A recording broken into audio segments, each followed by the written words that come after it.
بسم اللہ الرحمن الرحیم۔ معزز ناظرین و سامعین، السلام علیکم ورحمۃ اللہ وبرکاتہ۔ یہ واقعہ ہے سلطان شمس الدین التمش کا۔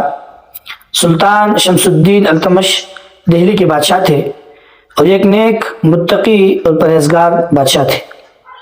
ان کے بارے میں ایک واقعہ لکھا ہے کہ ان کے ایک غلام تھا اور اس غلام کا نام محمد تھا۔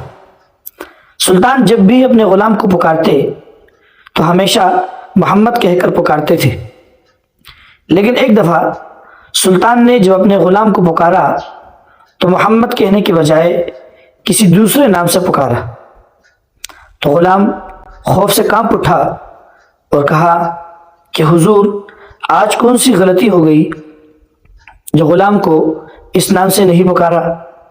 تو بادشاہ نے کہا کہ کوئی غلطی نہیں ہوئی، دراصل وجہ یہ ہے کہ آج میرا وضو نہیں ہے اور میں نے بغیر وضو کبھی بھی اس مقدس ذات اور اس پاکیزہ ہستی کا نام نہیں لیا، تو آج کیسے لیتا؟ اسی لیے آج تمہیں میں نے دوسرے نام سے پکارا ہے۔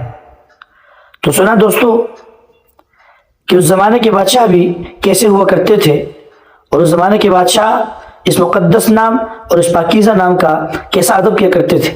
یہی وجہ تھی کہ وہ سالہ سال تک اسلامی حکومت کیا کرتے تھے اور سالہ سال تک ان کے نام کا چرچا ہوتا تھا، اور آج 200 سال گزرنے کے بعد بھی ہم سلطان شمس الدین التمش کا نام سن رہے ہیں اور ان کے واقعات پڑھ رہے ہیں۔